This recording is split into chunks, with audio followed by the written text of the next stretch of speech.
Too many people suffer in silence. For some, a quick drink feels like an escape, a way to numb the pain of life's struggles. But that escape can turn into a trap, a dependence that takes everything, including your health, your relationships, your trust, even yourself. Lee Henkis knows that story all too well. He was just 9 years old when he was first introduced to alcohol, cigarettes, and marijuana. Today, he shares what it took to break free. My stepfather, he used to have me light cigarette for him or clean marijuana for him under the house bottom and thing, and that's how I got into the marijuana and cigarette and also the alcohol. On Wednesday, the Ministry of Health and Wellness brought stakeholders together for a forum on alcohol consumption, digging into why so many Belizeans are drinking heavily and the consequences that follow. We sat down with Henkis to get a first-hand perspective. It affected my life. It affected my life greatly because I could have done much more than what I'm doing right now. I could have been in other words, like education-wise, I could have been up there because I used to love biology. I was great in biology. I could have been a doctor or a scientist or something, but I got caught up with the wrong group and I started drinking and smoking and just start neglecting myself. No? Lost my family in whole because of substance abuse. No?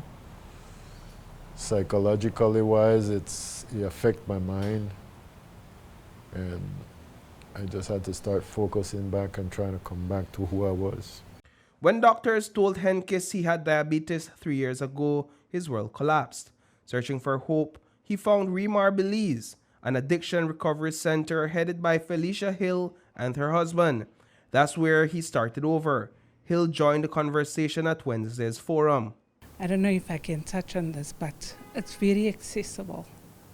It's also one of the points that's been mentioned yesterday as well, and I'm glad that that was also pointed out, that it's easy to access and also it's cheap. You get the cheap, and I would like to say on the cheap one, the cheap one, it's very accessible, it's easy to get, but also they need to realize the damage it causes on their health, the mentality, the brain, and it could be a very smart person, and because of the alcohol and stuff, they start losing, the people will start looking at them and like, I don't recognize this person. The data shows that children are getting their first taste of alcohol before 10 years old and develop a drinking habit into their teenage years. Hill says this information struck a chord in her. Us as a community, which was mentioned, we should be mindful of things like that. Even the person per se working in the supermarket should be mindful. Look, this is a minor. Sometimes they could lie and say, look, I'm of age. Okay, if you're of age, come back with your social card. Show me that you're of age, or, something just to implement it, for them to also see. Look, because kids, when you make them a bit aware or that you're a little bit strict, they tend to, okay, this one is serious, I can't mess around here or can't play around. Experts point out a big difference between social drinkers and people battling dependency. And there are those who argue that the line between the two is very thin and blurred. According to Dr. Lila Estefan from the Ministry of Health and Wellness, alcohol abuse should be treated for what it is, a disease. Alcoholism is a disease, it's an addiction. We cannot blame the consumer. It's very painful because I watch a lot of my friends that I grew up with playing football, going to school with, are no longer here in Belize.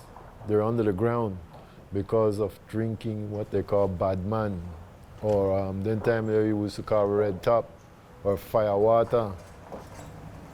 And they literally got to the point where if they're drinking it, they have to drink it to that raw level, and then they maybe follow it up with a little bit of water. And I was talking to a friend, I think yesterday, last night we were discussing it. He said he used to live on the quay, and his boss used to bring it by the cases for him. The red top. The red top, or the one we call bad man. And he said in 3 days he finished a case. I am serious. Henkes says he's been alcohol-free for 2.5 years now. He credits his recovery to the guidance he received at Remar Belize and his faith.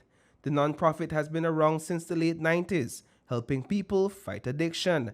Today, Henkes is paying it forward, working with others who want to break free from substance abuse.